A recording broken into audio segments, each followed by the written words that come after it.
Hello, I'm Anne, a 28-year-old woman. I'll just jump straight into these events because a lot happened and I don't want to take up too much of your time. I met my husband Saul at college. We were in our first years and we shared the same electives. We started talking about a month after we started sharing the same elective, and we found out that we shared a lot of things in common. We had the same ideals and believed in the same values. We also shared a similar sense of humor and a lot of favorite media. The point is, we fell in love pretty fast. We dated for around 5 years before deciding that we wanted to get married. While both of us were very satisfied with each other, Saul's mother, Janet, was not. She hated me instantly. Keep in mind the first time I met her, we met at a restaurant. I made sure that I dressed and behaved appropriately. She still took it upon herself to belittle me and make fun of me the entire time. Saul's father, William, kept trying to shut Janet up, but she remained silent for a few minutes before getting back to talking badly about me. I remember asking Saul if I did something wrong to his mother after the first time I met her. "Saul, did I do or say something that your mom didn't like?" "Absolutely not. I was just going to apologize for her crappy behavior.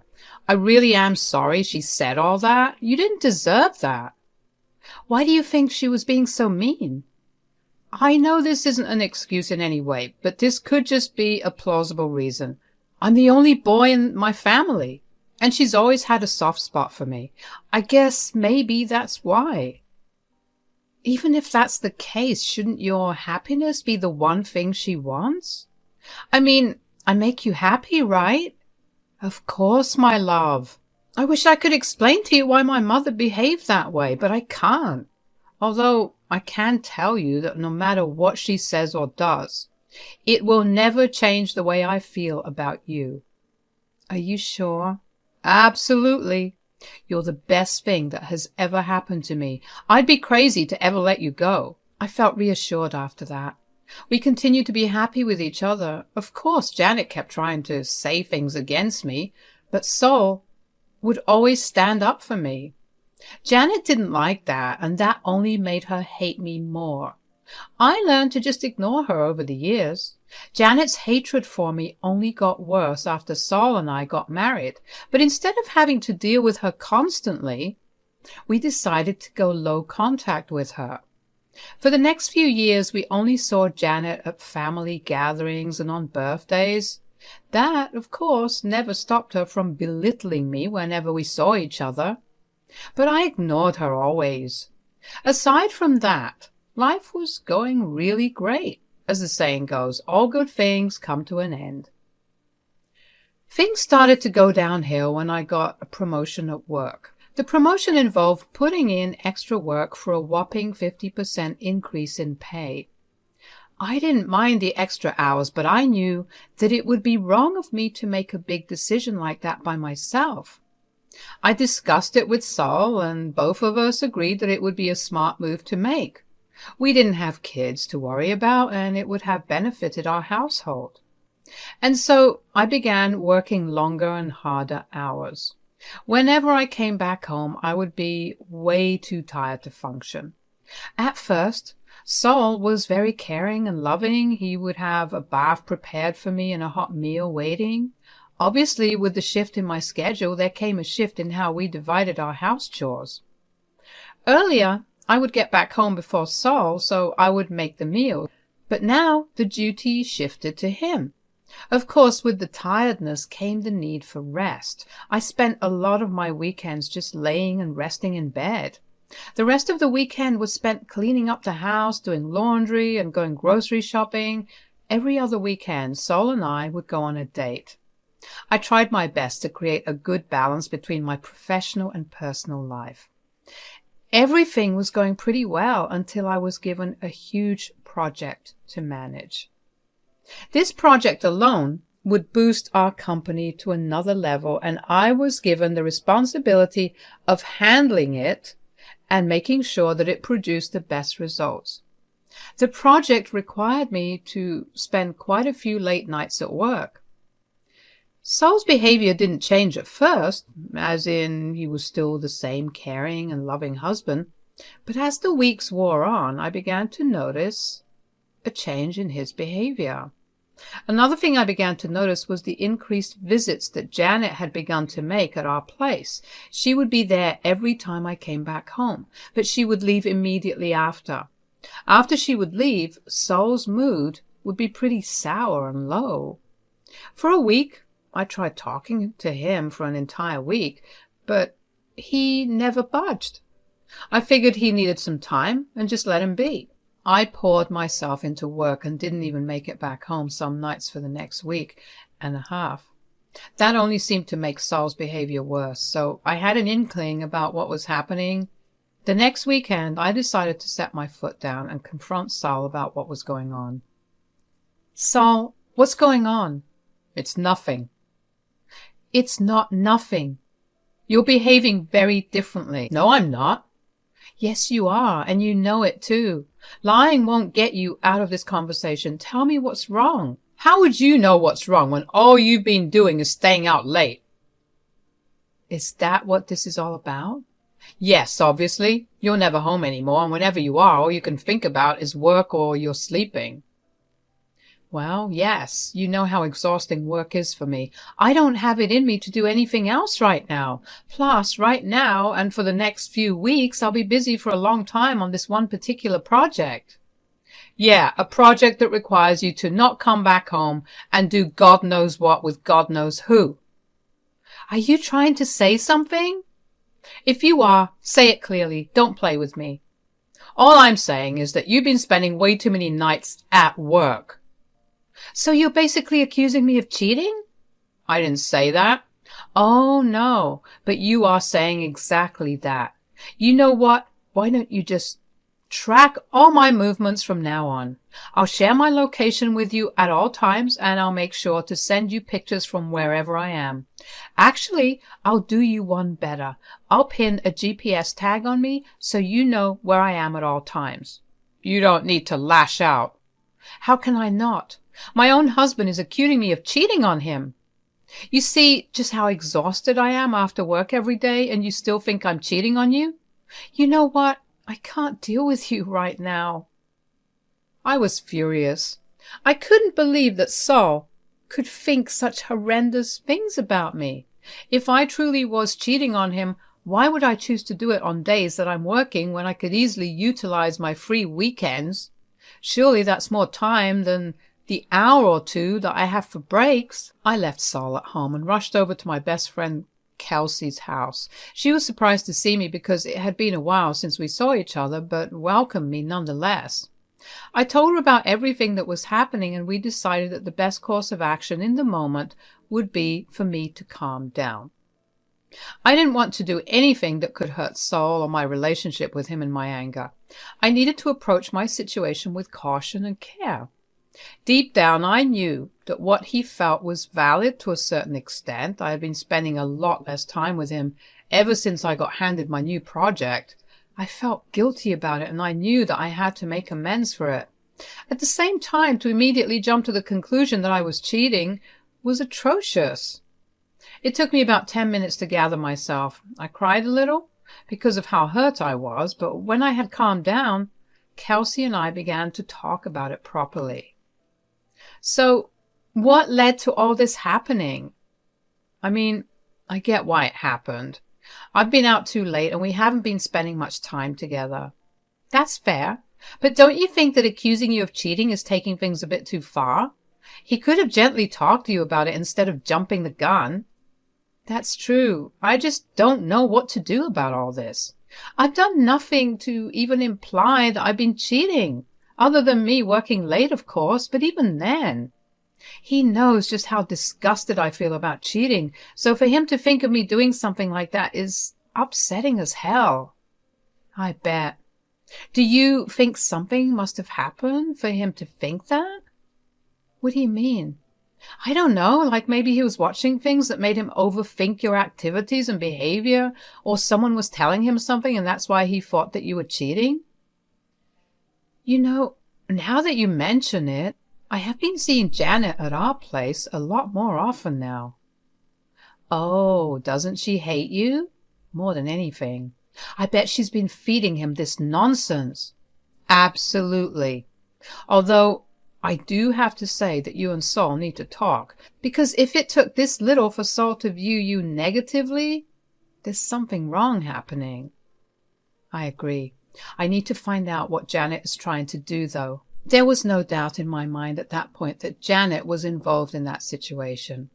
The way that she would glare at me when she walked out of the house and the drop in Saul's mood only confirmed my suspicions. I knew that Saul wouldn't openly believe her, or even if he did, he wouldn't act on it without proof. So I knew that she would try to do something to get evidence. I just needed to keep myself alert for whatever it was. When I got back home, Saul refused to talk to me. I was sure that he thought I had just gone to my lover's place, but I was too emotionally drained at that point to care. I fell asleep, and when I woke up, I heard Saul on a call with his mother. The phone was on speaker, and I could hear everything she was saying. I told you that she was good for nothing, but you never listened to me. I love her, okay? Clearly, she didn't love you back enough. She had one big fight with you, and she just went straight into another man's arms. We don't know that. Ugh, you can't even say it with any confidence. She looked so hurt and upset when I told her I thought she was cheating on me. I mean, she did make a good point about being too tired from work to even cheat. Cheaters always find a way to cheat. Don't get fooled by her reasoning. I still have no proof of anything, so I can't even decide on what I want to believe. You don't need to worry about that. I've taken care of it already. Taken care of it? What do you mean? I hired a private investigator to go after her. He'll go everywhere she goes, and he'll get us our evidence. Isn't that a little too much? Nothing is too much when it comes to exposing Anne. Just you wait and see. She'll be begging for forgiveness once we have that proof. So that was what she had intended to do. It felt jarring to hear her talking to Saul that way, and him barely defending me. I guess I messed up by not devoting much time to the two of us, considering how Saul would always defend me from her before. I knew then and there that I needed to do something to get back the man I loved. I needed to get some dirt on Janet. The next week, I kept an eye out for whoever was following me. It wasn't that hard. Everywhere I went, there was this one red car parked just a little away from me. The first few times I spotted it, I thought it was a coincidence I was seeing the same type of red car. And then I memorized the number plate of the car and realized that it was the same one. I didn't want Janet to know that I was in on her plan, but I needed the tables turned. One night, while I was staying back at work, I decided to go downstairs to where the car was parked. It was pretty late, and the man inside was asleep. Janet really knew how to pick a good PI. I didn't care that he was not a good PI. In fact, I had a feeling that it would only work in my favor. I approached his car and knocked on his window. The man was startled awake, and his eyes widened when he saw me. I mentioned for him to roll down his windows. I asked him what his name was, and he reluctantly told me that it was Todd. Hey, Todd, I've noticed that you've been following me around for quite a while now. Oh, it's nothing like that. Then why have you been parked here every night that I'm in the office and only leave when I leave? Sometimes I even see you parked a little away from my house. It's all just coincidence. Save it. I know you're Anne's PI. Please don't tell her that you found out. I owe her a favor, and that's the only reason I took this on. She'd make me do more work for her if I failed at this, and I really want to be done with her. All right, then. I want you to double-cross her. Double-cross? Yeah, I want you to collect dirt on her instead. Did she tell you what she planned to do with the evidence she got from you? Oh, yeah. She went on a whole rant about it. She told me that your anniversary was coming up in a month and she was going to throw you guys a party and reveal it there in front of everyone. Wow, she was that sure about me cheating, huh? Anyway, I want you to find out whatever you can about her and give that evidence to her so she can expose it at the party. Keep up the pretense that you're looking into me. What do I do if she asks for updates? Tell her you're busy and that you're working on it, but you've found some things. All right. Thank you so much for not telling her a thing. I know how horrible she is. I understand your pain. It was actually pretty funny to see the very PI that Janet had hired was so against her. I didn't actually think that Todd would find anything, but knowing that he wasn't actively spying on me the way that Janet wanted was a satisfying feeling, although I couldn't believe just how much faith Janet had in me cheating. She wanted to humiliate me, and I couldn't help but feel like Saul also wanted that. Of course, I had no way of knowing at that point whether Saul knew about her plans, but the thought of him knowing and agreeing to publicly humiliate me hurt me like crazy. So I decided to give him the benefit of the doubt. I figured since Janet had already hired a PI without Saul's knowledge, she wouldn't have told him about the surprise anniversary party. Saul and I's relationship didn't get any better or any worse in that month. We didn't speak much to each other, but there were still moments when we let each other know that we cared for them. He would still always have a hot meal ready for me, and I would make sure to buy him all his favorite treats, and once a week I would bring home his favorite dessert from his favorite restaurant. Even though no words were spoken, there was an understanding that we just needed time to sort through our emotions. Saul and I did talk from time to time, but never broached the topic of me cheating. And I was okay with that. I knew that I just had to wait for our anniversary to come, and then things would get sorted out on their own. Finally, the time came for our anniversary. Janet called us very early in the morning to come over to her place for brunch.